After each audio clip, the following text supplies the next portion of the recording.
Hello friends, எல்லாருக்கும் வணக்கம். Welcome to Asian talks. இன்றைக்கி சிறகடிக்க ஆசையில் மனோஜ்க்கு கனடா போயே ஆகணும் போல். அதனால் ரோகிணி கிட்ட பைசா கேட்டு போகிறாரு. ரோகிணி பிடிச்சி பயங்கரமாக கத்தி விட்டுறாங்க. அதுக்கப்புறம் மனோஜ்க்கு ஐடியா கொடுக்குறன்ற பேரில் பிரச்சனையை தான் தூண்டி விட்டுருக்காங்க. சரி வாங்க, இன்றைக்கி என்ன நடந்துச்சுன்னு பார்த்துடலாம். விஜயாவுக்கு ஏதாவது பிரச்சனை வீட்டில் இருந்துகிட்டே இருக்கணும் போல். இப்போ கொஞ்ச நாளைக்கு ரோகிணி அப்பா பற்றி பேச முடியாதுல்ல, அதனால் இப்போ மீனை பிடிச்சி கத்த ஆரம்பிச்சிட்டாங்க. ஒரு நாள் தான் ஸ்ருதி வீட்டு விட்டு வெளில போயிட்டா, என் பையனும் வீட்டுக்கு வர மாட்டேங்கிறான் அப்படின்ற மாதிரி பேச ஆரம்பிச்சிட்டாங்க. மீனா கேட்குறாங்க, நான் என்ன பண்ணேன், எதுக்கு என்ன திட்டுறீங்க அப்படின்னு. உடனே விஜயா சொல்கிறாங்க, 1 இயர் அந்த செயின் எடுக்க சொன்னான், அதனால தான் இப்போ எவ்வளோ பிரச்சனையும் அப்படின்ற மாதிரி சொல்கிறாங்க. அதுக்கு மீனா சொல்கிறாங்க, அந்த செயின் நான் ஸ்ருதிக்கிட்ட கொடுக்க தான் எடுத்தேன். தேவையில்லாமல் பிரச்சனை பண்ணது அவங்க அம்மாவும் அப்பாவும் தான். எனக்கும் ஸ்ருதி வீட்டுக்கு வரலன்னு மனசு கஷ்டமாக தான் இருக்குது. அதனால் நான் என்ன பண்ணேன்னு உங்களுக்கு தெரியுமா? நான் ஸ்ருதியை நேரில் பார்த்து பேசிட்டு வந்திருக்கேன் அப்படின்ற மாதிரி சொல்கிறாங்க. உடனே விஜயாவுக்கு ஷாக் ஆகிடுச்சு. ஸ்ருதியை பார்த்து பேசுனியா அப்படின்ற மாதிரி ரியாக்ஷன் கொடுக்குறாங்க. அண்ணாமலை கேட்குறாரு, என்னம்மா சொல்கிறேன்னு.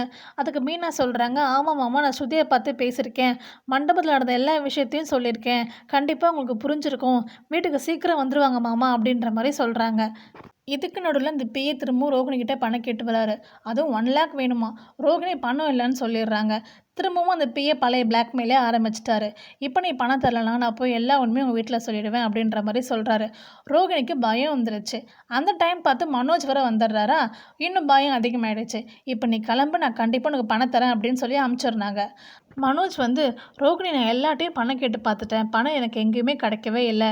எனக்கு ஒரு ஹெல்ப் பண்ணுறியா? உங்கள் அப்பா ஃப்ரெண்ட்ஸ் இல்லை உங்கள் மாமா ஃப்ரெண்ட்ஸ் யாராச்சும் கேட்டு பார்க்குறியா? கொஞ்சம் பணம் அரேஞ்ச் பண்ணி கூட அப்படின்ற மாதிரி கேட்குறாரு. ரோகிணிக்கு வந்துச்சு பாருங்கள் கோவம். நான் என்ன பணம் காய்க்கிற மரமா? எல்லோரும் என்னை பணம் பணம் சொல்லி டார்ச்சர் படுத்துறீங்க அப்படின்ற மாதிரி சொல்லிடுறாங்க.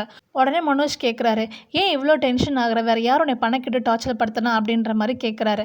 உடனே ரோகிணி சொல்லி சமாளிச்சிட்டாங்க, பேங்க் லோன்காரங்க ஃபோன் பண்ணாங்கன்னு. அதுக்கப்புறம் சொல்கிறாங்க, இப்போ என்கிட்ட பணம்லாம் கண்டிப்பாக கிடையவே கிடையாது. அப்பாவும் ஜெயிலில் இருக்காரு, கேட்கவும் முடியாது. உனக்கு பணம் வேணும்னா உங்கள் அப்பா அம்மாட்ட போய் கேளு. அதான் வீட்டு பத்திரம் இருக்குல்ல, அதை வச்சு வாங்கி தர சொல்லு அப்படின்ற மாதிரி சொல்லிடுறாங்க. உடனே மனோஜ் சொல்கிறாரு, இது நல்ல ஐடியாவாக இருக்கே, நான் போய் கேட்டு பார்க்குறேன் அப்படின்னு சொல்லிட்டு கிளம்பிடுறாரு. ஆனால் இதனால் நிறைய பிரச்சனை தான் வரப்போகுது. அப்படி என்ன நடக்குது நம்ம நாளைக்கு பார்ப்போம். உங்களுக்கு வீடியோ பிடிச்சிருந்துச்சுன்னா வீடியோ கிளிக் பண்ணி சப்ஸ்கிரைப் பண்ணி சப்போர்ட் பண்ணுங்கள். தேங்க்யூ அண்ட் தேங்க்ஸ் ஃபார் வாட்சிங்.